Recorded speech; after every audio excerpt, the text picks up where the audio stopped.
Olá, querido aluno do primeiro ano. Nós chegamos na semana 2. Vamos corrigir a atividade da semana 2 do PET volume 4. O assunto continua sendo quantidade de movimento e impulso, só que nessa semana o foco foi a conservação da quantidade de movimento. Vamos lá, então? Na primeira atividade, fala aí, um asteroide aproxima-se perigosamente da Terra, ameaçando destruí-la. Sua massa é de 10 toneladas, então deve ser um dado importante. Já vou tirar aqui a massa do asteroide, 10 toneladas. E sua velocidade de aproximação em relação à Terra é de 98 km por hora. Então vamos tirar essa velocidade do asteroide também. Super-Homem é então convocado para salvar o planeta. Sendo sua massa de 90 kg, então vamos tirar a massa do Super-Homem aqui também, 90 kg. Qual a velocidade em relação à Terra que ele deve atingir frontalmente o asteroide para que os dois fiquem parados? Então, eu quero a velocidade aqui, ó, para que os dois fiquem parados em relação à Terra após a colisão. Despreze a atração gravitacional da Terra. Bom, estão no espaço, não tem atração gravitacional. Então, gente, eu tenho como calcular a quantidade de movimento do asteroide e do super-homem. E eu quero que a velocidade final, o super-homem vai de encontro. Então, velocidade é uma grandeza vetorial. A gente pode considerar esse sistema como isolado de forças, né? Eu já coloquei aí, já passei a tonelada para quilograma. Vai ser 1 tonelada, são 1000 quilogramas, 10 ao cubo, né? Então, 10 à quarta, ou 10.000, ou 10 vezes 10 ao cubo. Então, a gente pode considerar aí que isso daí é um sistema isolado de forças. Então, as velocidades com que um está indo em direção ao outro,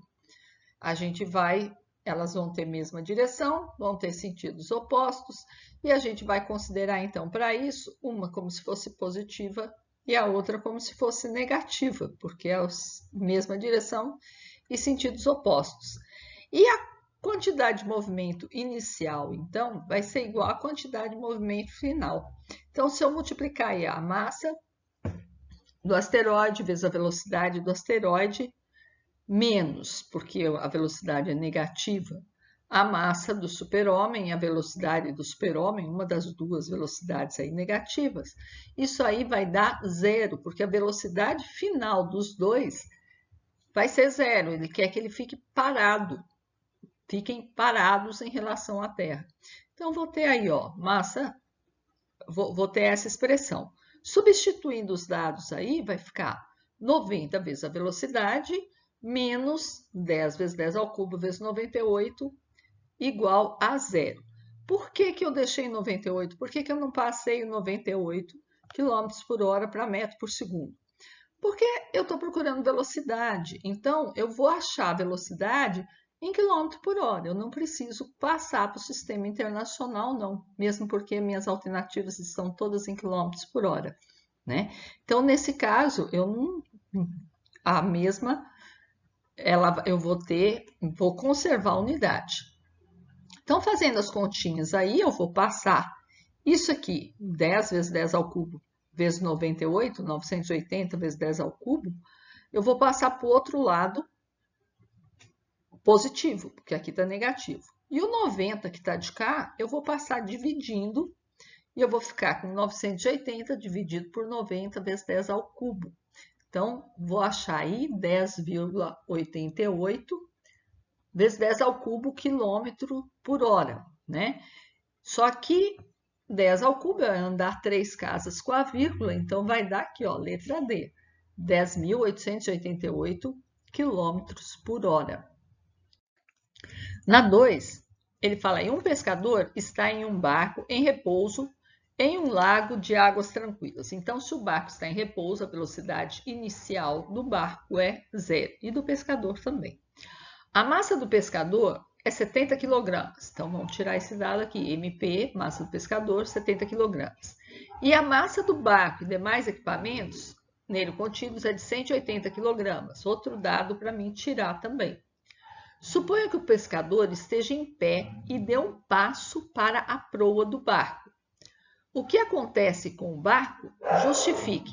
Desconsidere movimentos oscilatórios e o atrito viscoso entre o barco e a água.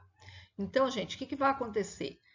É um sistema isolado, está isolado de forças. Se o pescador pegar e der um passo para o lado da proa, o equivalente a essa quantidade de movimento, a essa velocidade que foi para lá, o barco, claro, considerando, não vai ser com a mesma velocidade, vai ser com uma velocidade inferior, porque a massa dele é maior, ele vai para o lado da popa, ele vai para o sentido contrário, porque a quantidade de movimento vai se conservar.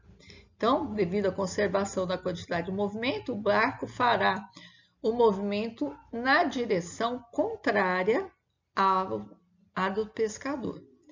Na letra B, ele fala em um determinado instante, com o barco em repouso, em relação à água. Então, não vou tirar nada aqui, continua o barquinho lá em repouso, tá? Para frente, o pescador resolve deslocar o barco para frente com uma única remada. Suponha que o módulo da força média exercida pelos remos sobre a água para trás seja de 250 newtons. Então, vamos tirar isso aqui, que é importante. E o intervalo de tempo em que os remos interagem com a água seja de 2 segundos. Também importante, ΔT igual a 2 segundos. Admitindo desprezível atrito entre o barco e a água, qual a velocidade do barco em relação à água no final desses 2 segundos? Então, eu quero a velocidade final do barco.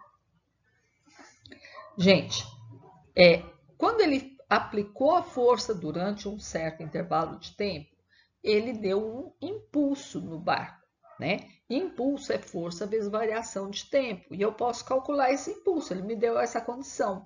250 vezes 2, que é 500. Mas impulso também é variação da quantidade de movimento. Então, a quantidade de movimento inicial desse barquinho era 0, né? Agora, variação vai ser quantidade de movimento final menos quantidade de movimento inicial.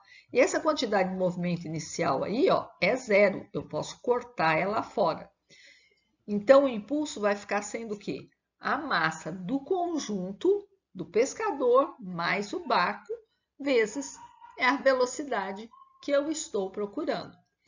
Como eu tenho impulso e tenho como calcular a massa do conjunto, é 70 mais 180, eu calculo a velocidade aí, ó, 500 vai ser 70 mais 180 vezes a velocidade.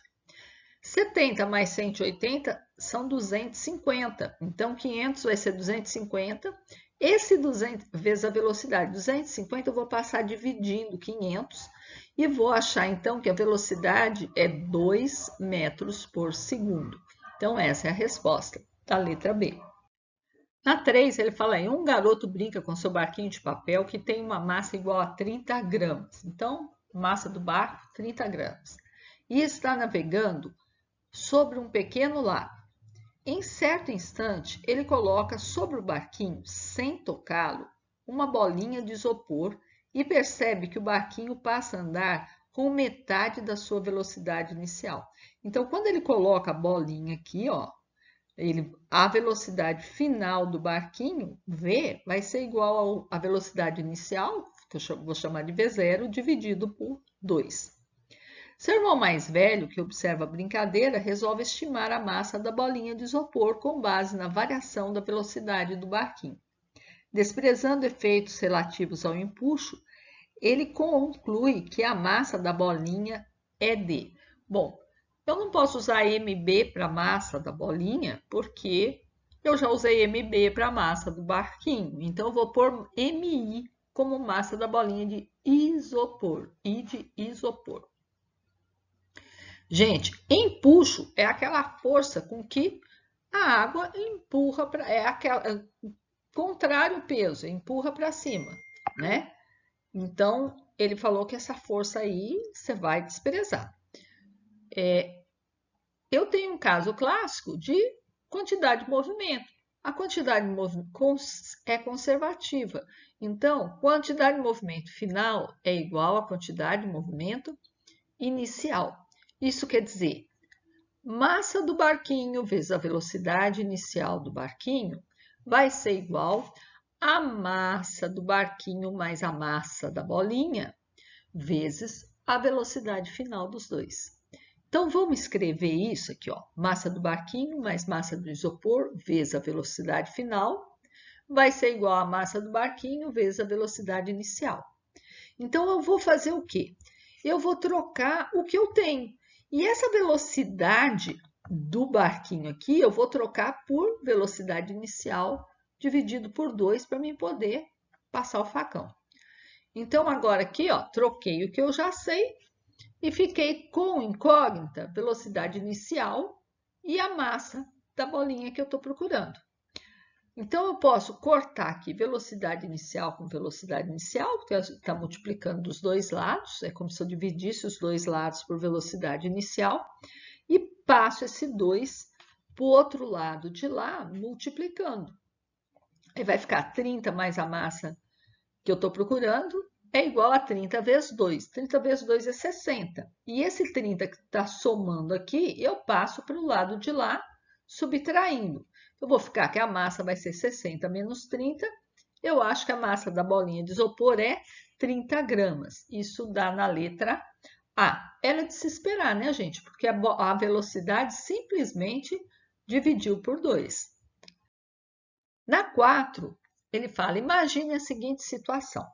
Um cachorro corre e pula para dentro de um pequeno trenó, até então parado, caindo nos braços de sua dona.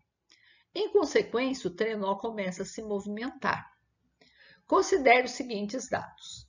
A massa do cachorro é 10 kg. Então, a massa do cachorro, 10 kg. Eu não vou nem colocar que a velocidade inicial aí é 0, mas já subentende, né, gente? A massa do conjunto trenó mais moças é 90 kg. Então, a massa do trenó, não vou pôr C de conjunto, porque eu já pus C para a massa do cachorro.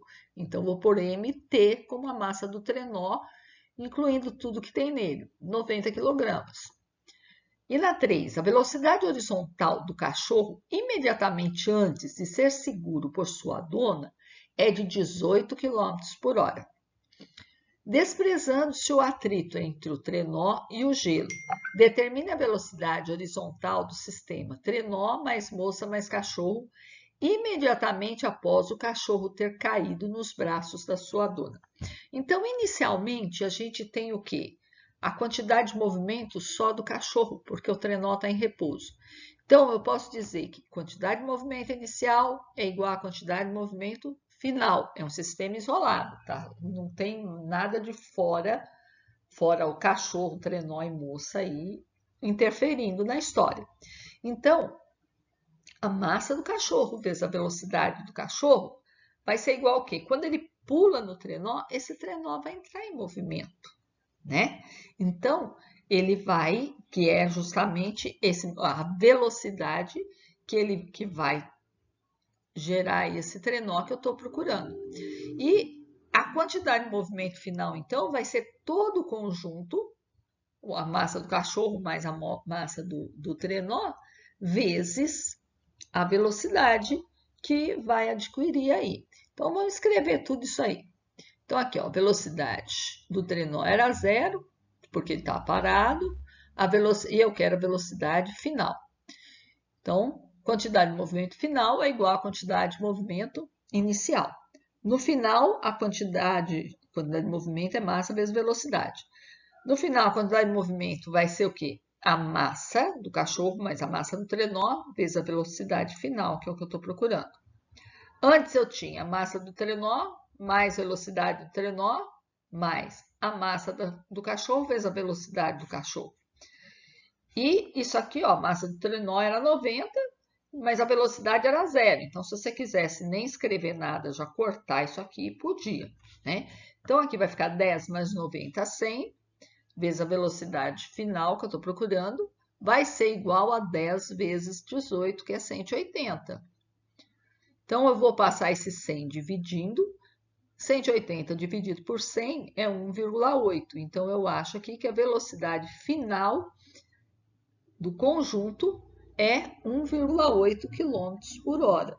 Lembrando que não precisei passar isso aqui para metro por segundo, porque eu tenho velocidade, como eu estou usando quilômetro por hora, eu vou achar quilômetro por hora.